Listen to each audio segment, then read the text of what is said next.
Assalamualaikum warahmatullahi wabarakatuh. Kabajamtootaaf jaallatamtoota yuutuubara keenya. Nagaan isiniif haa baay'atu isiniin jedha. Har'a oduu baay'ee gammachiisaa fi oduu walxaxaa baay'ee of keessaa qabna. Haasaa ajaa'iba Kadir Martuu haasa'e tokkorraayis waahii wobootiif waahii hidhamtoonni hiikamuu Kadir Martuu haasa irraa isin dubbanne jechuudha.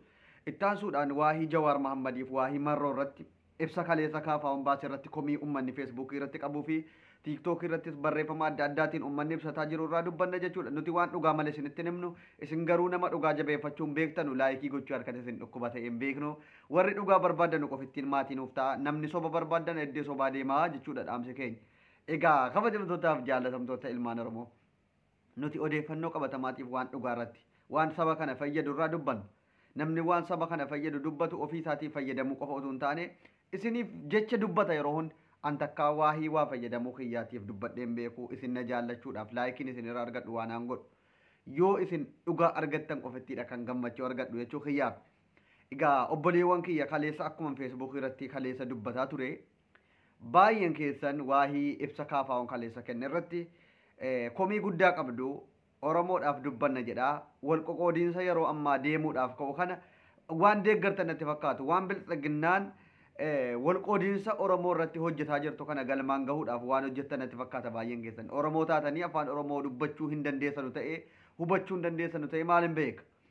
Jawaariif Marroo nama lama gootanii jirtu. Gaafa Jawaar hidhaa jiru garuu Jawaariif Marroon tokko akka ta'anitti dubbataa turtan baay'een keessan. Marroonis jawweenis ija keenya mirgaatiif ija keenya bitaati jechuu dagattan natti fakkaata. Anaaf garuu har'as boris Marroon ija koo mirgaa jawween ija koo mirgaati. Ija lammanuu anaaf tokkicha jechuudha. Namaan adda baasee ilaaluun qabu. Siyaasa inni kaan qawweedhaan injifadheetaniin Oromoodha bilisa baasa. Inni kaan karaa nagaatii yoon qabsaa hin Oromoodhaaf bilisa baasa. Tokko maali waannaan bilisa baasuu fi gaafii Oromoo deebisuutuyyuu jara tokko godha malee Jawaar Mahammad yegiddi qabsoon keenya dhufee qawwee baadhatee nu wajjin halolu yookiin Marroonis qawwee salafa kaayee dhufee na wajjiniin qalamaan hafalmatu no namni waliin jedhes hin jiru hundinuu karaa itti fakkaateen Oromoo fayyada jedhee karaa yaaduun qabsaa'uun mirga isaati. Kana hin fudhatta taanaan wanti si qoqqoodu wayii hin jiru ibsa kaleessa kaafaawwan baase keessaayis wanti ati kaaftu hin jiru karaa nagaa namni jibbu hin jiru. Garuu hanga mootummaan kun jirutti karaa nagaa akka nama qabsaa'aa tokkootti waa biyya alaa ta'anii hin baafne biyyuma keessa jiru dheengadda hidhaa bahuun jira. Hiikadhaa wanti jedhu illee argeen beeku an tarii isinumatuyyuu dubbii jallisuudha jedha malee hiikkatanii galuu qabu kan jedhu hin jiru. Warri hidhatee bosona jiru yoo karaa nagaatiin mariin biyyaalessaa jira hirmaachise waan gaariidha jedha ibsa sana keessatti. Malee hiikkadhaa galaa hiikkattanu malee jedhan jedhee namni dhiibbaa irratti godhan jiru. Maaliif waan darbeerraa yoon baranne waan darbeerraa yoon baranne yaa jara keenya waa irraa baradhaa. Barreeffama Ahmadiin Jabal waggaa tokko dura barreesse tokko yoo dhaqxanii dubbistaniitu ta'e mootummaan abbaa irree kan isaa dhukkubbii mataa hanga inni mootummaan abbaa irree jiru tokkotti tokkummaan isaaf dhukkubbii mataati jedha. Dubbii kana argaa. Tokkummaa yoo tokkummaa qabaanne yoo addaan nun qoqqoonne abbaa irrummaasaa kana tursiifachuu hin danda'u. Dubbiin dhugaadhaa kana yoo liqimsitee fudhatte fudhadhu. Yoo Oromoo qoqqoode har'a qoqqoodinsa jalqabdanii nama Marroo jaallattu fakkaatteetu warra kaleessa ibsa baase Jawaariin isa ta'u adda baaftee ilaaluu jalqabde Oromoo waan guyyaa lamatti dagatu ta'e qabsoon ati waggaa kana harii itti du'aa turte obboleessa keetti dhabaa turte. Hiriira bahuu jettee hukkaanfamtee kan itti turte waan hamma kanatti dagatu ta'e Oromoo kiyya hammuma kanatti waa dagatta. Yoo nama waa yaadu ta'e qabsoon jara lammaniifuu inni kaan karaa qawweetiin inni kaan karaa nagaatiin falmachuun Oromoo bilisa baasuuf malee ofii jaraatii wanti jarri argatan qobaatti hin jiru.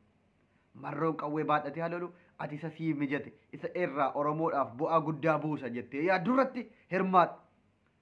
Yeroo kanatti maal na gaata yanaan jettan Jawaariin ija koo bitaa godhadheetan innis yoo na fayyade na fayyada Marroon filadha garuu maaliif Marroo filatta jechuun kiyya Jawaariin hin jibba jechuu miti.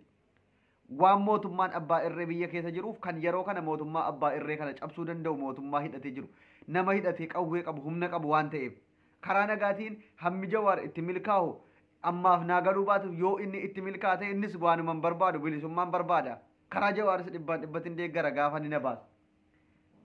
Karaa Marrootiin immoo Oromoon bilisa baate immoo gaafii isin gaafataa turte deebii argata taanaanis harka koo kaasetaniin filadhaan lakkii tokkotti diina walitti goote tokko qofarraa harka rukutaa tokko faarsisa ta'uun kun dubbii sobaati.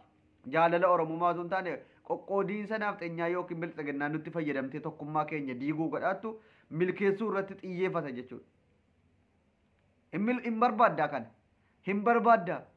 Akka Oromoon qoqqoodamee ammas mootummaan abbaa irree kun sirra turu hin feetaa. Marroof jawaariin wal si jibbisiisanii walitti si kaasanii isa karaa nagaatiif isa kaan diina walitti godhanii yoo ka'anii jarri qabsoo jaraa eegalan ati ni dhugoomsitaafi hin dhugoomsitaaf taanaan siifat milkaa'u siifa milkaa'u yoo dhugoomsuu barbaad no hin dhugoomsuu jetta taanaanis hin dhugoomsin angaruu akkati dhugoomsitu hin barbaadu waan biltsiginnaan deemtuuf waan taayyeen danda'a si qoqqooduuf barreessu waan hangaasaan si qoqqooduuf barreessu akkati dhugoomsitu hin barbaadu Oromoo kiyya. Akkati tokkummaa kee marroof jawaariin ija tokko laaltu hin barbaada. Ullaachuun lanee aandi naachuu akkati jettu hin barbaada. Ija kiyya mirgaaf bitaati akkati jettu hin barbaada.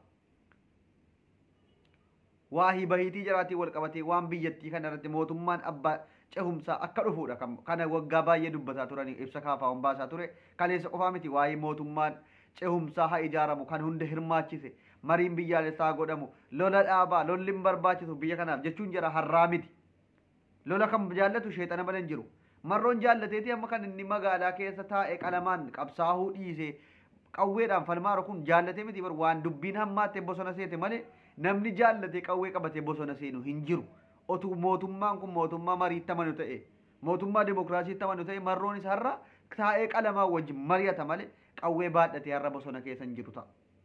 Nu hariinuu namni qawweedhaan jaarraa 21ffaa keessa wal ajjeesuu namni deeggaru hin jiru. Biyyi kan keenyan diigamti gaafa qawwee wal lolamu.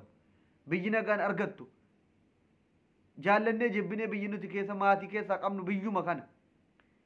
Yoo immoo didan qawwee kana fudhachuun dirqama waan ta'eef yoo namni qawwee sitti dhufe qawween ofirraa deebifta waan ta'eef. An dhibbaan dhibba kaafaawwan ibsa jarri baasanis hin mormu marroos hin mormu. Lachanuu nan deeggara. Wanti kan keeti bar waan kan kee ilma kan kee ijoollee lama yoo argatte lakkii tokko keessaa jaallachuun qaba tokko jibbuun qaba kan jedhu jira.